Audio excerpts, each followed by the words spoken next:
Jeremy,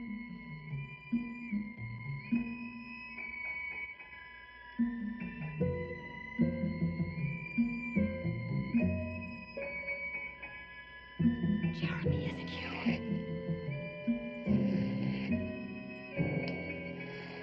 Jeremy, why don't you speak?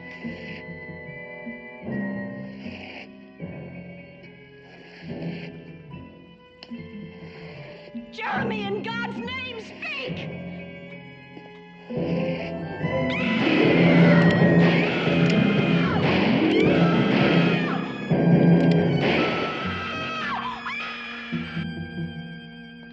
Don't be alarmed. The woman who just screamed is perfectly quiet now, as sure as my name is Boris Karloff. You see, she's been dead for nearly 100 years.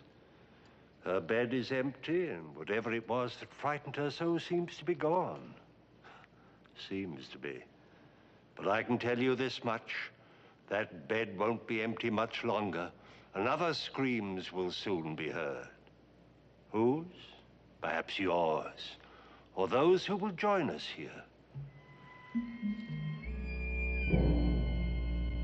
Mr. Rip Torn. Miss Patricia Barry. Mr. Richard Anderson. And, well, it seems the rest of our cast cannot be raised. They're dead, you know. But spend a night with us in the Purple Room, if you dare. Let me assure you, my friends, this is a thriller.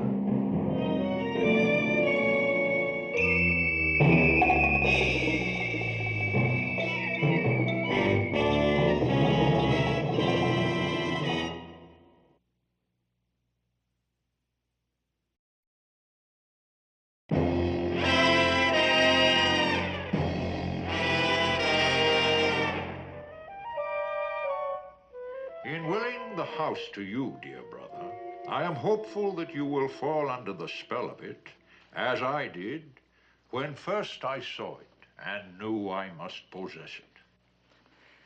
Well, I'm sorry, I'll have to disappoint him there. My only interest in that property is to dispose of it as soon as possible for a profit.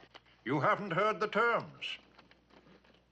Should you decide, after one night under the roof of Black Oak, that you do not choose to take up residence there, the estate will pass to our beloved cousin Rachel Judson and her husband Oliver, who have been my guests, confidants, and faithful companions during these years of my life at Black Oak, and who cherish it as I do. Just a minute, does that mean I can't sell the house? After a period of 1 year's residence, you will be free to dispose of the estate in any manner you see fit. But I believe that by that time, only death would part you from it, as it has finally parted me from Black Oak. You recognize your brother's signature, of course. Yes, but I don't understand. You say that I have to live in the house for 1 year before I can sell it, right? Mm-hmm. But you also say I have to decide if I will live in it after only one night. Your brother felt that one night would be sufficient to make your decision. He wanted you to feel as he felt about the place. You see, he fell in love with Black Oak at first sight. But some people are repelled by their first impressions of it. Well, it'll take a lot to repel me. I happen to know that that property is in the middle of an area to be developed by Moreland Enterprises. I'll sit it out a year if I have to. Then I take it you'll be leaving for Baton Rouge within a week or so. Oh, I'll leave tonight. There's nothing to keep me here.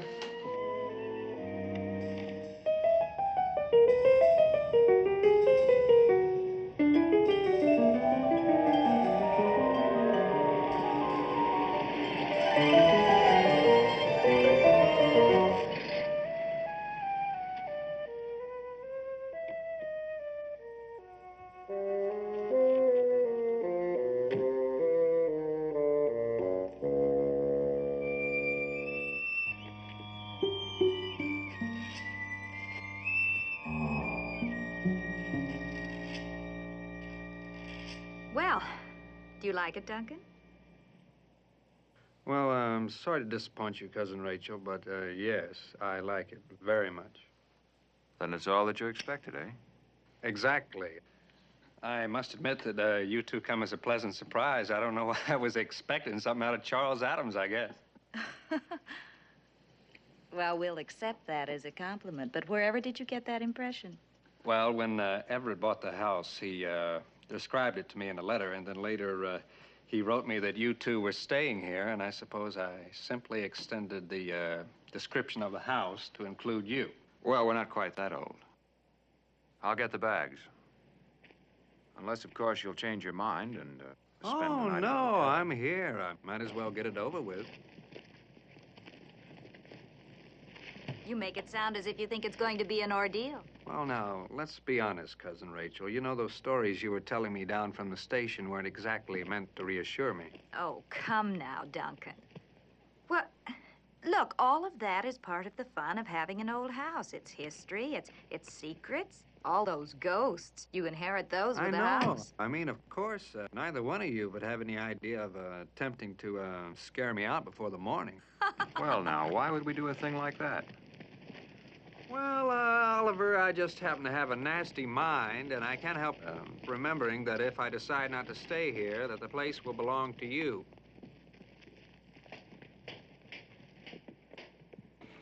You think it means that much to us? Well, it'd mean that much to me to hold on to it. You know, this place is going to be worth a lot of money in the next couple of years, as you both know.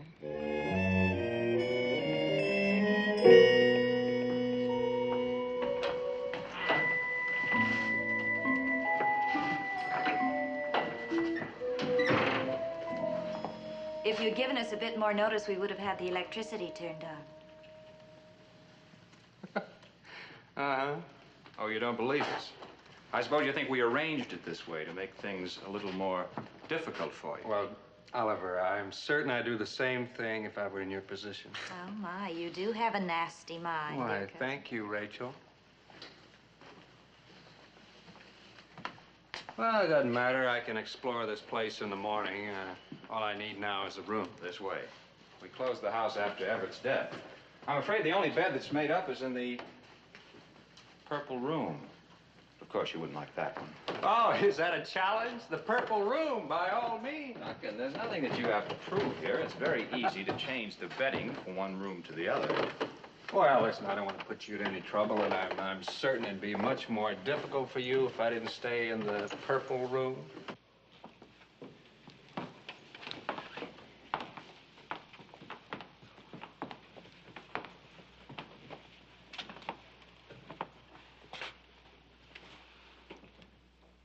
Here it is.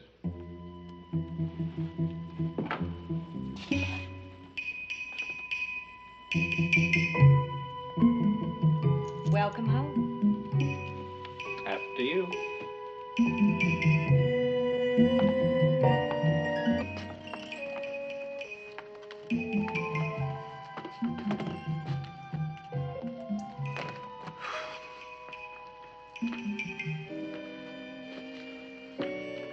Oh, a nice place to visit. But you wouldn't want to die here.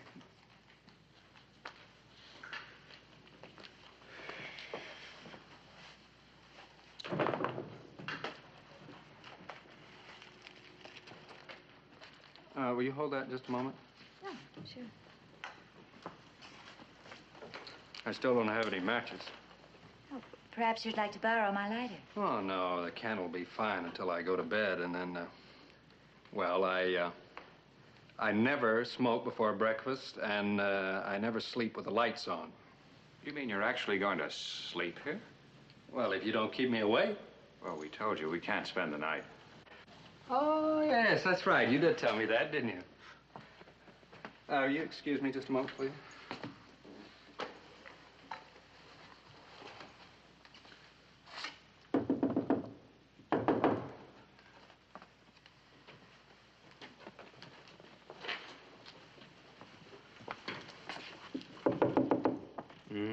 You know, they say that these old Victorian mansions are just riddled with secret passageways, but in case anyone thinks of popping out of some panel during the night, I'll welcome them with this. Now, look, that's going entirely too far. Put that thing away.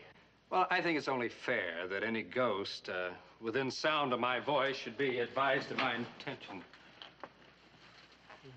My good fellow, if what is haunting this house is something human, you'll be doing a favor to everyone in the district if you put a few bullets in it. If not... If not what, Oliver? If not, you've done everything you can to announce your antagonism, your lack of sympathy to them. At the outset, you've been smug and provocative. I'm not afraid of dying if they're not. Would you please stop waving that thing around? Oh, I'm sorry. I just didn't want you to be concerned over me. And will you please tell any ghosts you happen to meet on the way out? Ghosts only appear to those who are fool enough to believe in them. And those who are fool enough not to. Any other words of comfort in parting? Well, at least let's all part as friends. Let's have a drink. I would love a drink. So would I. We can drink to the success of the living over the dead.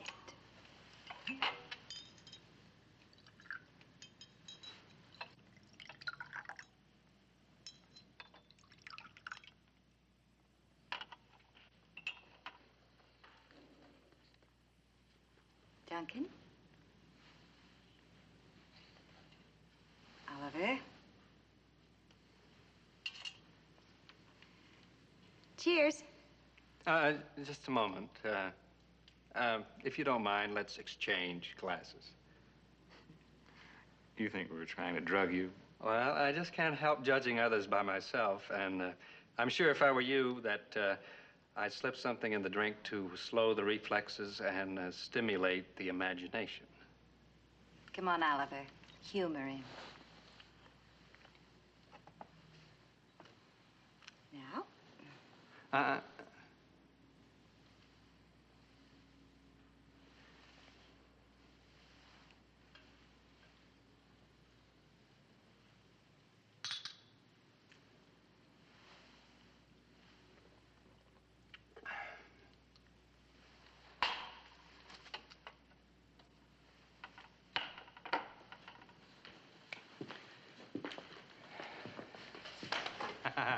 So this is where it's happened, huh? Nearly 100 years ago. If you believe it, it started right in that bed. What's your version, Oliver? That was their bed. Captain Jeremy Ransom and his wife Caroline. His bride of only 7 days. They were alone in the house, as people on a honeymoon prefer to be. But in the middle of the night, Caroline awoke, hearing the sound of footsteps on the floor below. Caroline was terrified. But Jeremy, hardened by years of war, didn't know the meaning of fear. If a prowler had gotten in, he'd throw him out bodily. He started for the door. Caroline begged him not to leave her there alone. So Jeremy stopped, and then he went to the mantel and took down his pistol, loaded it, and put it into her hands. If the fellow should slip past him, penetrate the bedroom, Jeremy told her to shoot and shoot to kill. And then he went out to the stairs. He took no light to warn the prowler and started down the stairs slowly, searching. There in the bed, Caroline waited, clutching the gun. She waited, waited, till she wanted to scream. Instead, she hardly breathed. She heard nothing, nothing at all. She just waited. She began to pray. And then she heard it. The footsteps again, coming up the stairs. But they weren't his footsteps, not her husband's, not Jeremy's. They shuffled, dragged, groped, fumbled, coming closer, closer, reaching the door. They started in. She couldn't see who or what it was moving toward her out of the dark. Her fingers tightened on the gun. She cried out, "Jeremy, is it you?" There was no answer. So she fired, point blank, again and again at the shape. She heard a moan, then a fall. And she lit the candle. And then she began to scream. And scream. And scream. Is that the punchline?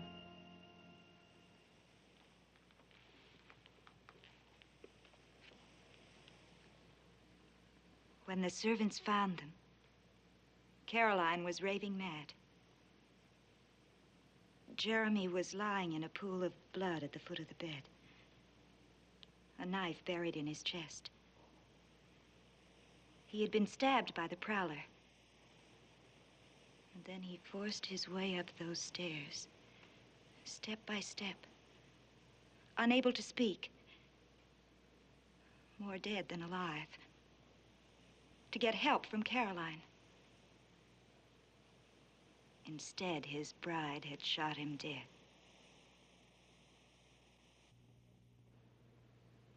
She never regained her sanity. Well, it's no joke to lose a husband like that, especially one you like. It's all in the old newspaper files in Baton Rouge. Perhaps you'd like to check on it in the morning. Oh, why wait till morning? Won't I be able to check it out tonight with old Captain Jeremy himself? Or do you think maybe he's going to take the night off? You know, after all he's been through, maybe he's going to be a bit gun-shy. Duncan, I have had enough of your smirky superiority and bad manners. You can believe what you like. This place is all yours. And everything it contains. Let's go, Rachel. And, you'd better lock this. Keeps out the draft.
What, back so soon? Well, make yourselves at home, dear cousins. We have a long night ahead of us.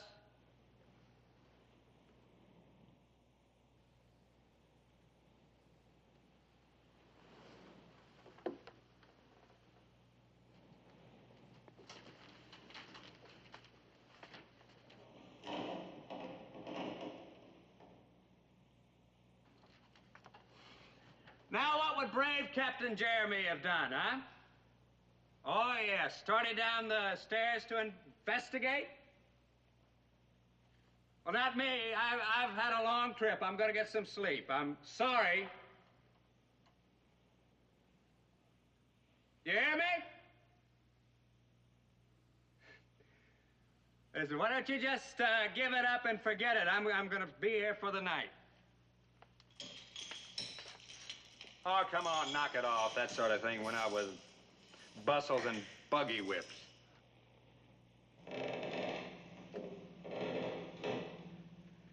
Ah, the old creaking stair. It's truly a creative touch. But don't you have a squeaking door? Surely you must have a good old squeaking door around the place. There! Pardon me. All right, if you have nothing further to offer me, I'm about to get me some sleep. I'm sorry, I can't say the same for you.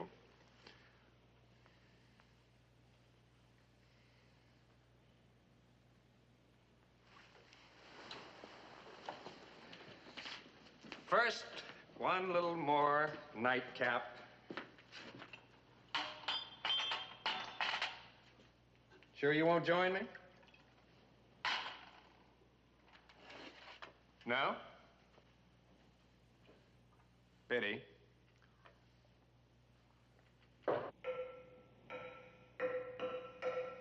Oh, we have the rapping noises, the rapping sounds. Oh, fine, fine. Have your fun. I want the whole familiar routine. I want rapping sounds, sudden gust of wind, musty odors. You haven't forgotten the musty odors, have you?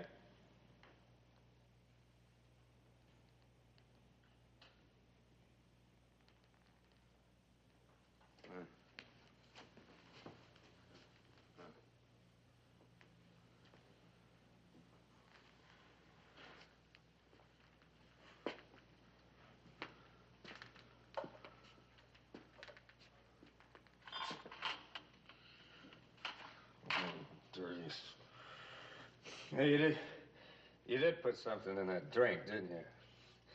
Well, I won't do you any good! Barbiturates have no effect on me.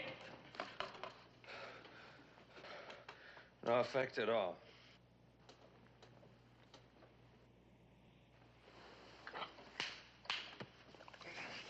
There, you see? I'm better. I told you it wouldn't work. Even Novocaine doesn't do the job on me. Unless I let it. It is simply a matter of willpower. Now, either you let it or you don't let it.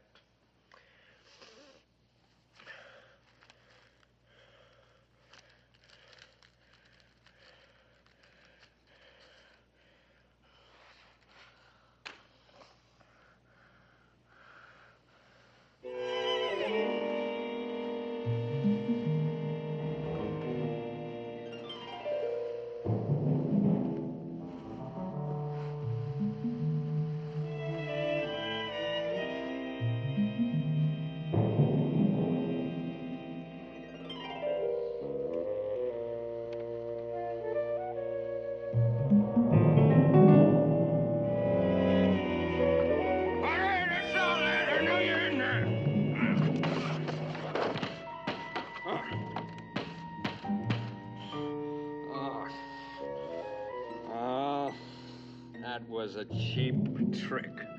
You could at least let me get my cigarette lit. Oh, Ed.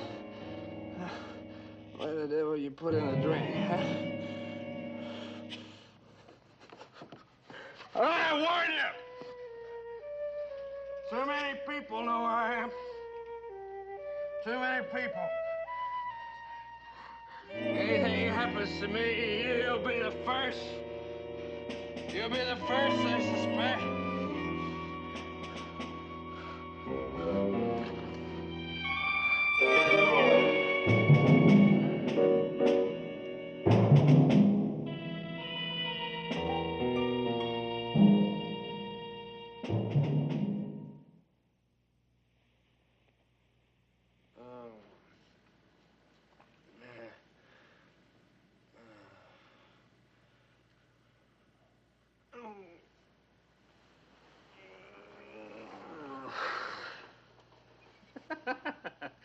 Oh, what a head.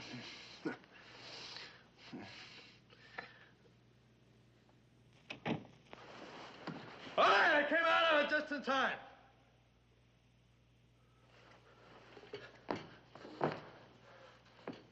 Oh. All right, you didn't have to pick the lock, you know. I would have let you in. Why didn't you knock, huh?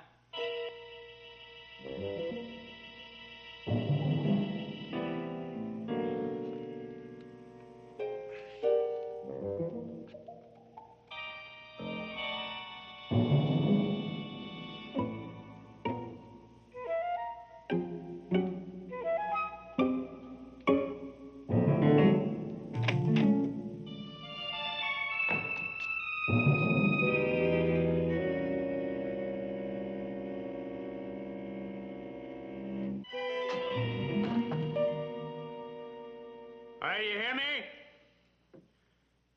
I'm all right again. I'm on my feet, and I've got the gun. All right, that's enough. That's enough!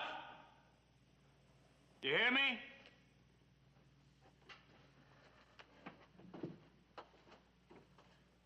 All right, I know you're there. But I want to tell you, I have stopped thinking this is funny. I'm not very amused.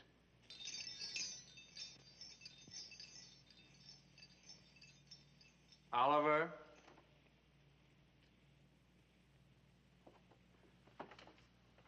All right, Rachel. All right, whatever you are, Jeremy, Caroline. All right, look at this gun. You see it? Yeah, you can see it. Don't you think I won't use it? All right, Oliver, Jeremy, Rachel, Caroline. I'm going to shoot the first thing that moves, animal, vegetable, mineral, or what have you.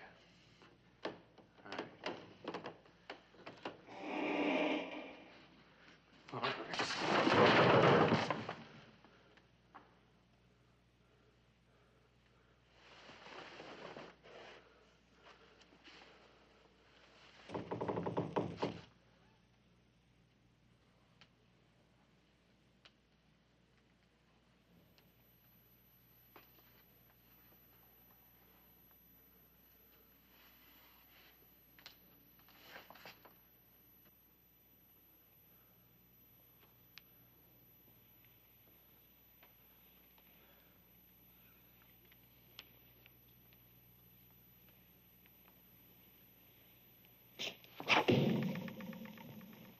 All right. That does it. From now on, I take no responsibility for what happens.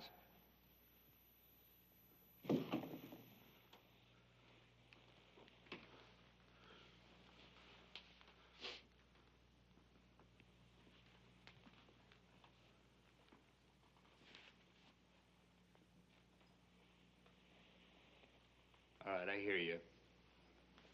I hear you over there.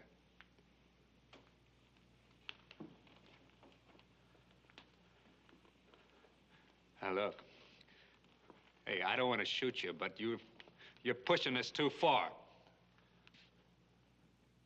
I see you now. I see you. Now, look, don't make me do it. All right, come on, get it.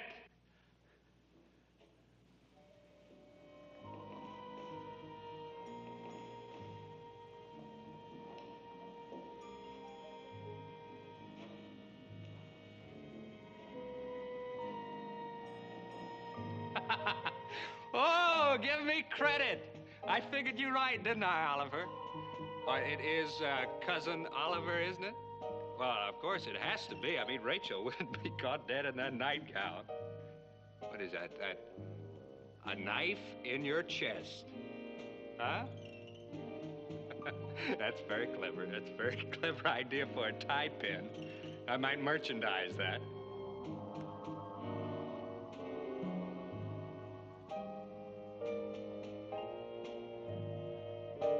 All right, Oliver, let's just knock it off. The party's over. I'm not gonna scare. All right, let's just take off the mask and we'll have our little laugh. All right, that's close enough, Oliver. I mean it. Stay back.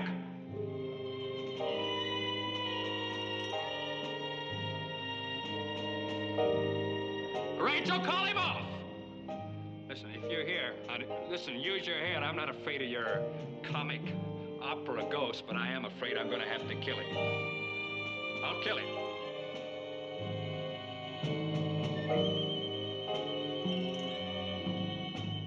All right, Oliver, don't.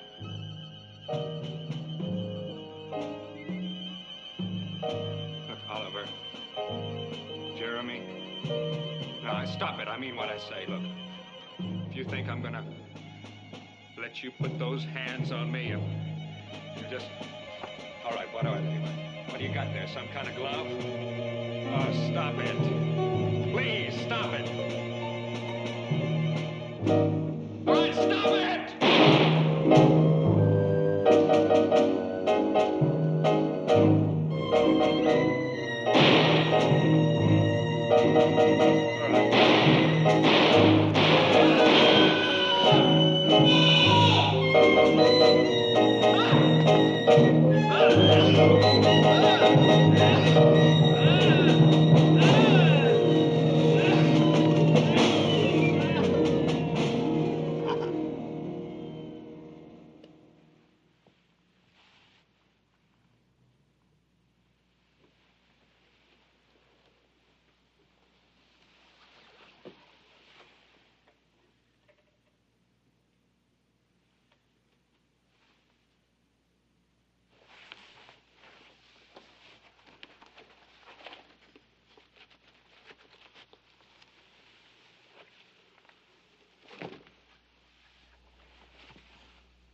Rachel? Rachel! Come here, quick! He's dead.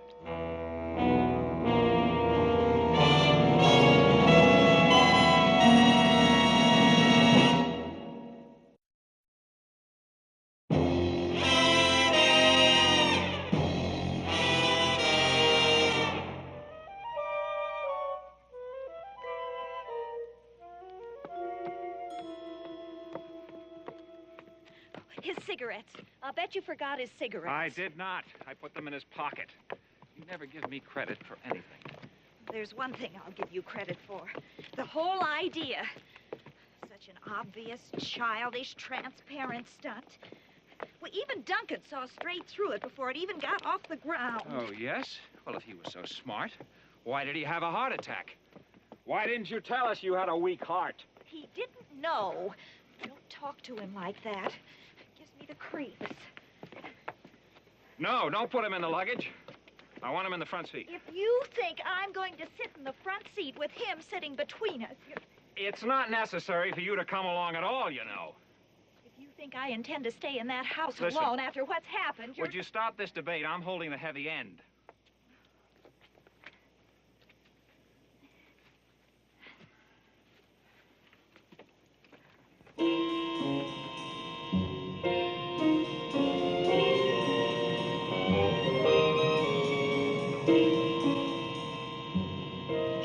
Well, get out.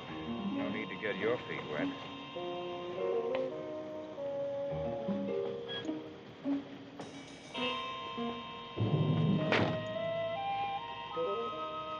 And please be careful.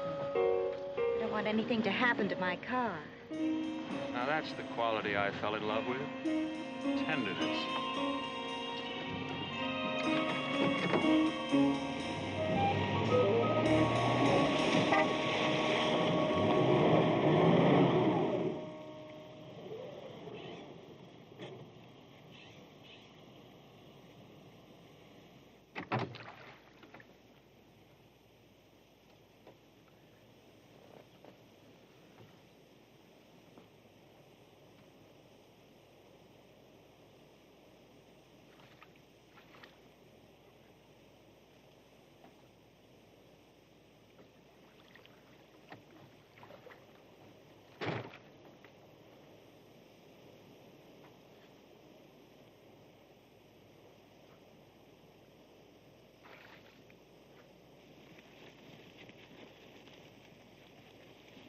Forgot to turn off the lights.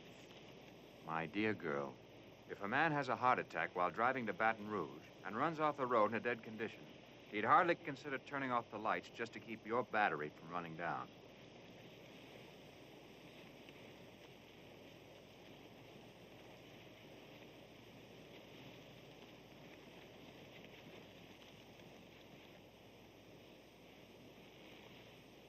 Hurry it up, can't you?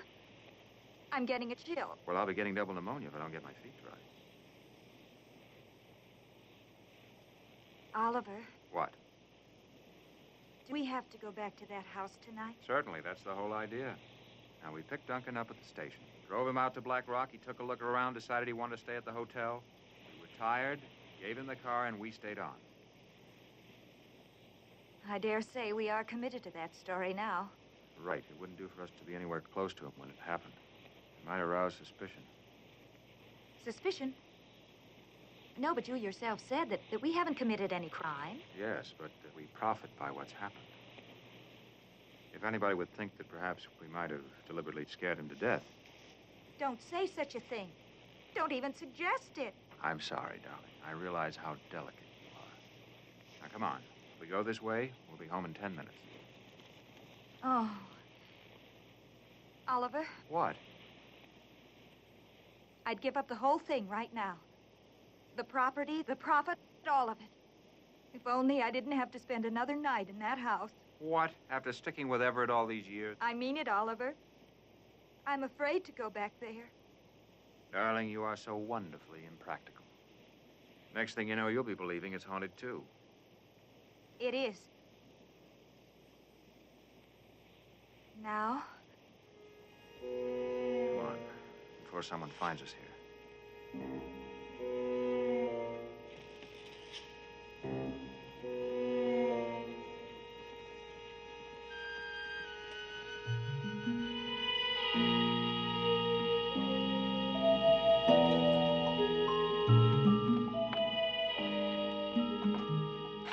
Now, will you stop all this nonsense?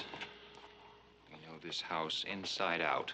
If there are any ghosts knocking about, I'm sure we'd have stirred one up before tonight. Before tonight, we never did anything to stir one up. Well, that's a fine, enlightened statement. Oliver. What? Oliver, please, I know I'm being foolish and female, but please humor me. We've always felt the same about things before. Don't you feel something different tonight? Of course I do. We've been through a harrowing experience. It went far beyond anything we intended. But it's over and it's finished and that's the end of it. No, I never gave any more credence to that story about Jeremy Ransom and what's her name, Carolyn, any more than you did. Not until tonight. But when I was waiting downstairs, watching Duncan, and you in that silly outfit, I swear I was almost as frightened as he was. I always knew that I should have been on the stage. No, Oliver. No, it wasn't you. Or him. It was if somebody else was in that room. Some other presence. Didn't you feel it at all? Of course. I was scared stiff. But not of the bullets. I knew I'd switched them to blanks after he passed out. But what I was really afraid of was that he'd figure that out and come after me with a fireplace poker or something. Then you didn't feel it. As if Jeremy Ransom and Caroline were in that room. Backing you up. Egging you on. The man had a stroke. A heart attack. There's no way in the world that we can be blamed for this. There are no signs of violence in the body, no stab wounds, no bullet wounds. You sound so cold-blooded. Well, you're making my blood cold with this infernal... Oliver, please. Please, let's not quarrel. Not tonight. Not tonight of all nights. I'm sorry. We're all on edge. Everything will look different in daylight. Yes. I guess there isn't anything to do now, but wait. Wait for the daylight.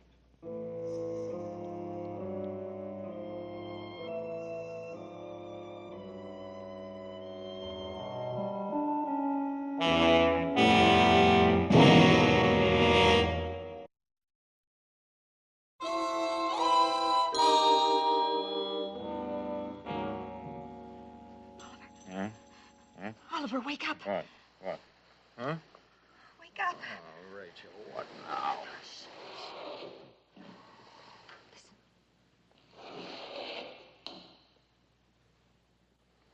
There's somebody downstairs. Or something. Oh, don't be a fool, Rachel. Well, what are you going to do? I'm going downstairs to find out who's sulking about. Don't you know? What do you mean? Oliver. It's Jeremy. Oh, snap out of it, Rachel. Oliver. Please don't leave me alone here. Please. No, Oliver.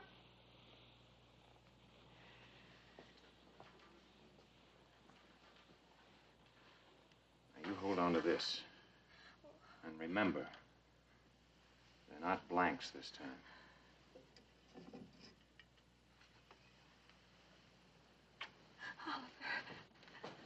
Oliver, please don't go down there. Please, please don't.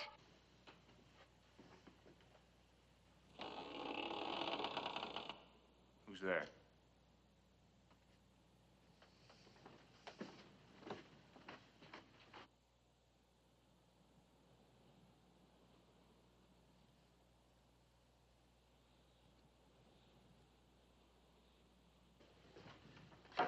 What do you want? Who are you?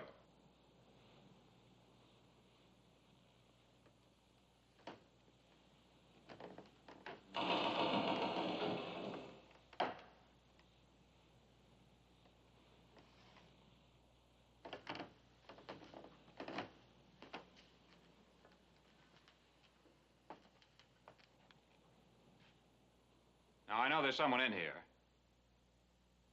If you'll just tell me what you want, perhaps I can arrange for you to have it. I mean, there's no need for any mystery about this. I'm perfectly willing to...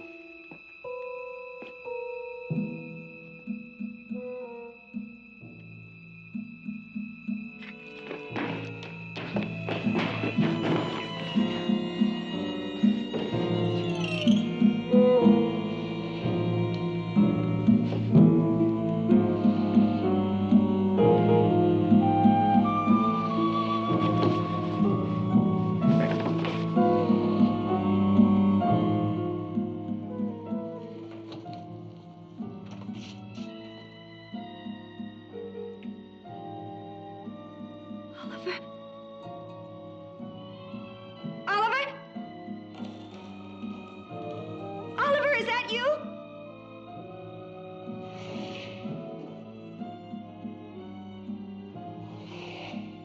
Oh, Oliver. Oh, it is you. Oh, it is you, isn't it? I couldn't see you.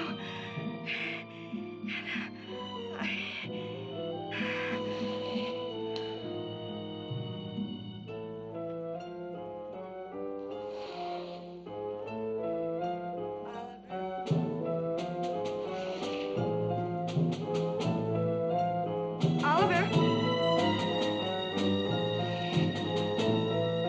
Oliver? Say something! I can't see you! I can't see you, Oliver!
you all right?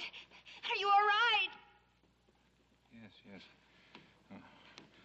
I'm all right. Oh, thank heaven. Oh, thank heaven. I thought he killed you. He didn't even touch me. I had to shoot him, Oliver. I had to. He's dead. I killed him. I killed him.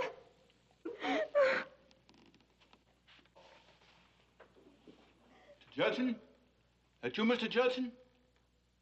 Ma'am? Are you all right? Where did you come from? Well, we heard the shots. How did you get here so soon? We found your wagon, ma'am, down by the bayou with some stranger in it. Fellow said his name was Ransom, Jeremy Ransom. Was out of his head. Said someone was trying to kill him and his wife. So he run off, and we're looking for him. He come this way. No. He's not here. No? We just swore them shots come from upstairs there. You were mistaken. Maybe so, but I think we'd better have a look-see just the same. No. There's nothing to see up there. There's nobody. There's nothing to see. It's no use, Rachel. He's here, and they'll find him. And nobody will ever believe that it was all a mistake. A mistake? Yes. You see, we thought he was a prowler, a trespasser. You see, his name isn't Ransom. He's our cousin. Cousin? Our cousin Duncan. But you see... Now, hold on, ma'am. I think you made a mighty big mistake, ma'am. I mean, if Everett left him the house like he meant to, I don't see how you could take him for a trespasser. I mean, it wasn't your house. Now, was it? No, it wasn't. But it is now. All of it. This house. Everything in it. It's ours.